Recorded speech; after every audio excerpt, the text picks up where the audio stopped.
Cześć, jestem Michał z zespołu Cinnamon, a chociaż jest duże prawdopodobieństwo, że jeśli to oglądasz, to mnie znasz, albo w każdym razie będziesz mieć okazję poznać. W tych wideo chciałbym opowiedzieć Ci trochę o tym, o pewnych rozwiązaniach muzycznych, trochę rozebrać na czynniki pierwsze nasze piosenki, trochę o riffach, trochę o brzmieniu, trochę o tym, co się działo w studio, garść anegdot, historii, duża dawka dobrego humoru. Dzisiaj na ruszt biorę numer pod tytułem Hold On Fall z płyty Masters of Second Guessing. I co tu dużo gadać, lećmy z koksem. Jest to numer w tak zwanym Open D, czyli w strojeniu w otwartym D. Właściwie jeśli chcielibyśmy być precyzyjni, to w Open Ds, bo jest to pół tonu niżej, w sensie stroimy się pół tonu niżej już od dość dawna. Wiecie, jak Alice in Chains. Nie mamy zbyt wiele numerów w Open D, jest to dla mnie bardzo dziwny strój, bardzo charakterystyczny, w którym nie umiem wyjść poza pewne ramy, w którym zresztą dość ciężko wyjść poza pewne ramy zagrywek. Bardzo szanuję kapele, które mają większość numerów w tym stroju, bo nie jestem w stanie wymyśleć pod rząd 3 riffów, które nie brzmią identycznie. Po prostu wszystkie te przeloty...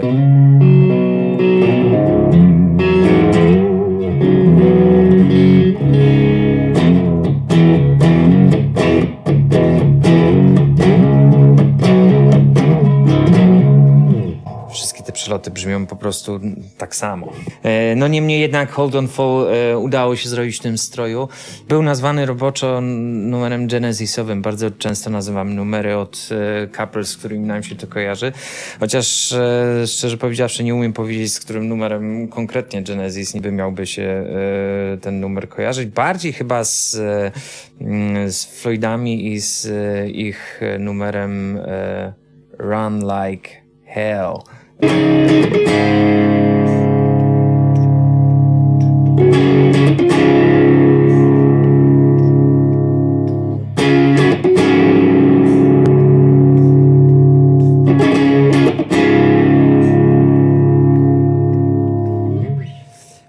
Czy jakoś tak.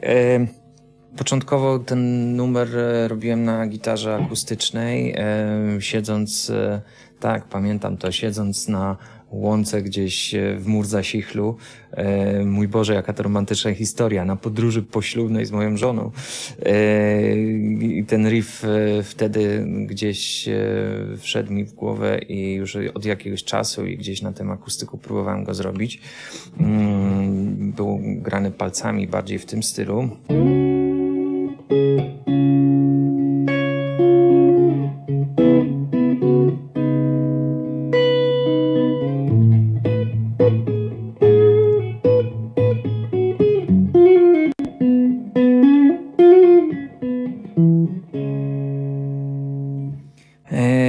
I miałem poważne wątpliwości, czy chcę z niego robić taki ciężki numer ciężki.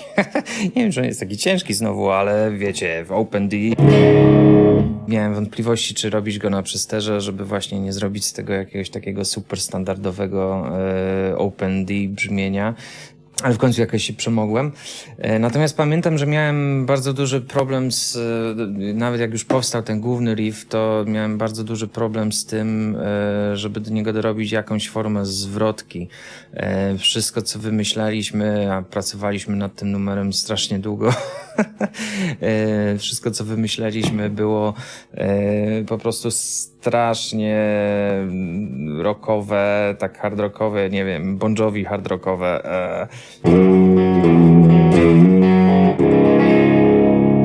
I am a cowboy. No i strasznie się męczyliśmy z tym,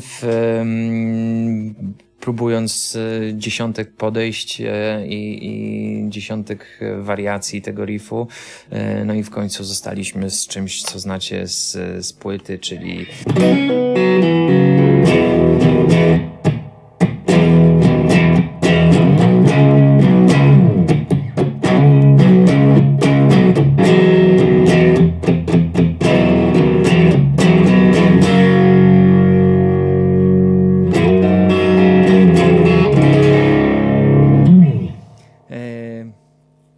zwrotka nieco się różni.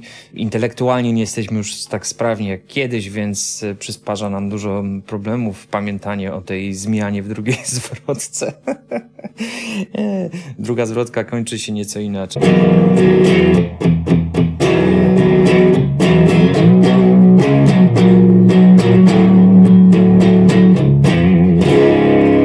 No i oczywiście riff taki bridge'owy czy porefrenowy, czyli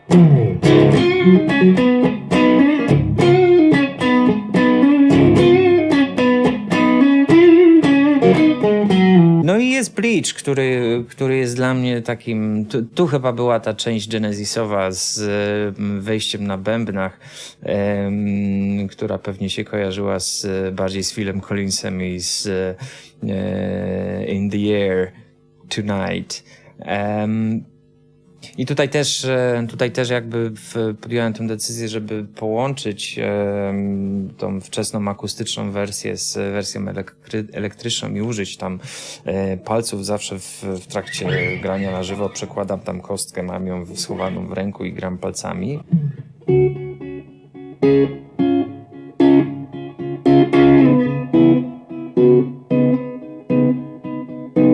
Oczywiście jest to tożsame z tym głównym riffem, albo właściwie jakąś jest wariacją tego głównego riffu, ale potem dochodzi jeszcze ścieżka basu, a właściwie nie tyle ścieżka, co po prostu partia basu grana na tej najgrubszej strunie, czyli ma...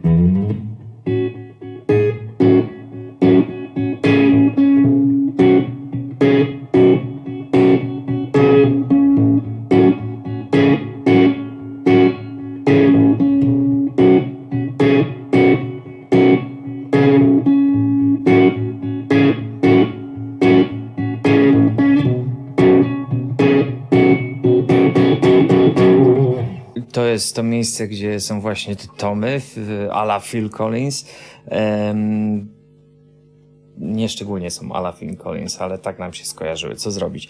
Partia nie była łatwa, bo jest oczywiście to śmieszne przełożenie palców, które wychodzi mi raz na 35 razy.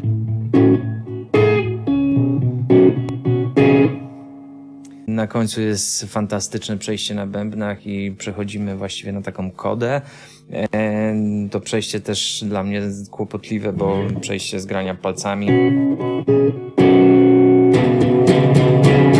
na kostkę, więc tam się dzieją jakieś takie bliżej nieokreślone rzeczy. A w studiu to się jakoś posklejało, a na żywo bywa różnie.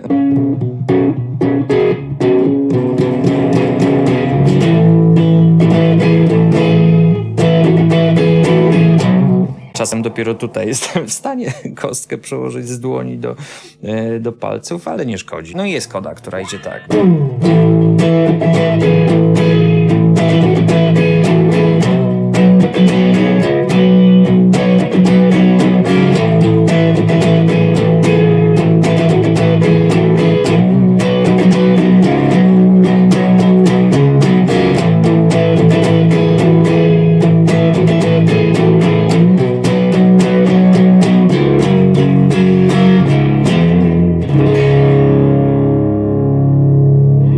W większości naszych numerów są jakieś aluzje, nawiązania, cytaty, czy wręcz zżynki z innych numerów. I tutaj pozdrowienia dla Rusty Cage za Ocean's Drive. Pierwszy numer Rusty Cage, który słyszałem i który utkwił mi w głowie na tyle, że postanowiłem zerżnąć z niego końcówkę. I think you're leaving now, yeah. Chyba się zainspirowałem, chyba tak trzeba powiedzieć. W studiu nagrywałem go na zupełnie innej gitarze, nie na tele. To jest teraz moja gitara główna od właściwie wielu, wielu lat. Próbuję innych, ale zawsze wracam do tej. Nawiasem mówiąc, wbrew temu, co jest napisane na główce, to nie jest Fender, jest to jakiś polski szrot. Kupiłem tę gitarę za parę stówek. Ma przetworniki Witkowski Custom. To chyba są dobre przetworniki. Dobre, bo polskie.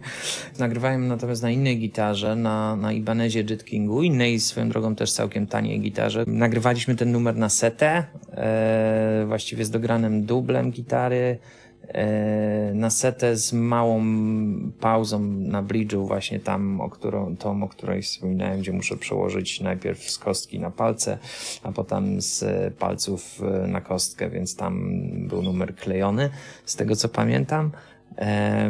Ale tak, było to 100% na żywo. Zresztą staramy się to uprawiać do dziś, wychodząc z założenia, że o to chodzi w zespole, żeby raczej grał na żywo. Zachęcam was gorąco do przesłuchania rzeczonej piosenki. Link gdzieś tu się znajduje obok i oczywiście do kupienia płyty Masters of Second Guessing za jedyne $99.